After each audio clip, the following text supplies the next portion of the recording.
கர்த்தருக்கு ஸ்தோத்திரம். சங்கீதம் 135. அல்லேலூயா. கர்த்தருடைய நாமத்தை துதியுங்கள், கர்த்தரின் ஊழியக்காரரை துதியுங்கள். கர்த்தருடைய வீட்டிலும் நமது தேவனுடைய ஆலய பிரகாரங்களிலும் நிற்கிறவர்களே, கர்த்தரை துதியுங்கள். கர்த்தர் நல்லவர், அவருடைய நாமத்தை கீர்த்தனம் பண்ணுங்கள், அது இன்பமானது. கர்த்தர் யாக்கோபை தமக்காகவும் இஸ்ரவேலை தமக்கு சொந்தமாகவும் தெரிந்து கொண்டார்.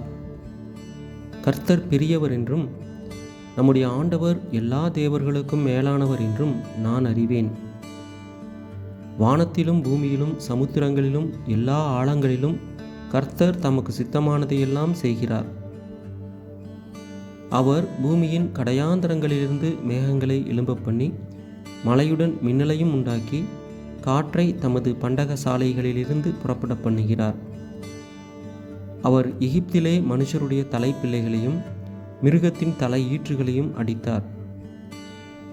எகிப்து தேசமே, உன் நடுவில் பார்வோன் மேலும் அவனுடைய எல்லா ஊழியக்காரர் மேலும் அடையாளங்களையும் அற்புதங்களையும் அனுப்பினார்.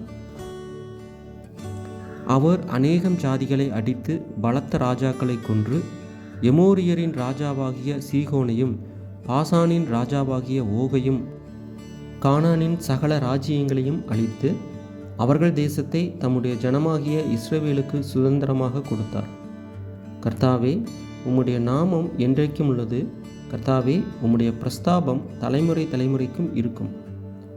கர்த்தர் தம்முடைய ஜனத்தின் நியாயத்தை விசாரித்து தம்முடைய ஊழியக்காரர் மேல் பரிதாபப்படுவார். அஞ்ஞானிகளுடைய விக்கிரகங்கள் வெள்ளியும் பொன்னும் மனுஷருடைய கைவேலையுமாய் இருக்கிறது.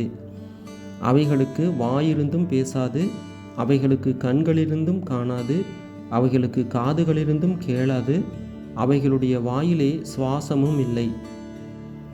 அவைகளை பண்ணுகிறவர்களும் அவைகளை நம்புகிறவர்கள் யாவரும் அவைகளைப் போல இருக்கிறார்கள்.